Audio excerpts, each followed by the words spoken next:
Assalamualaikum warahmatullahi wabarakatuh. Perkenalkan, nama saya Francisco dengan NPM C1C022002. Saya berasal dari kelas 4B, program studi S1 Akuntansi Universitas Bengkulu.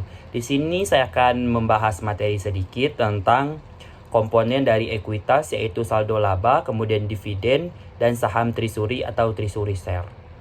Untuk yang pertama itu saldo laba. Saldo laba itu merupakan akumulasi keuntungan dari para pemegang saham atau investor yang tidak didistribusikan atau tidak dibagikan kepada para pemegang. Artinya, perusahaan mengakui di tahun tersebut atau di periode tersebut, perusahaan mengakui adanya saldo laba karena laba dari para pemegang saham tidak diberikan kepada para pemegang sahamnya.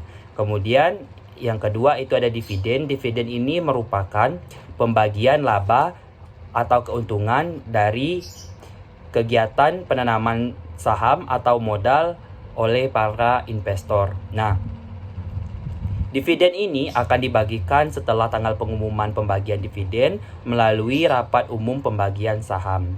Dividen ini dapat dibagikan dalam berbagai bentuk. Ada dividen tunai, yaitu bentuknya kas secara langsung, maupun non-kas, yaitu dividen properti atau dividen-dividen lainnya.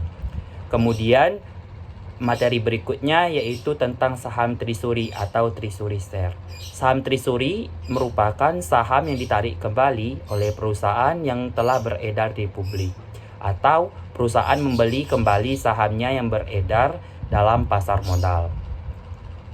Alasan perusahaan melakukan saham trisuri karena beberapa hal. Untuk yang pertama itu mungkin perusahaan ingin meningkatkan permintaan terhadap saham perusahaan. Karena dalam satu periode saham tersebut tidak laku di pasaran, maka perusahaan ingin menciptakan permintaan supaya menarik para investor untuk melakukan investasi saham kepada perusahaannya. Maka inisiatif dari perusahaan yaitu membeli kembali perusahaannya yang beredar di publik. Kemudian adanya alasan perusahaan ingin meningkatkan laba per saham, dan perusahaan ingin menyingkirkan salah satu atau beberapa para pemegang saham perusahaannya. Ini karena alasan ketidaksenangan oleh perusahaan kepada pemegang saham. Misalkan perusahaan A dipegang sahamnya oleh pihak C, D, dan E, tetapi perusahaan A ini tidak senang dengan pihak E, maka perusahaan A akan menawarkan untuk membeli kembali sahamnya kepada pihak E agar pihak E tidak ada kepemilikan lagi terhadap sahamnya.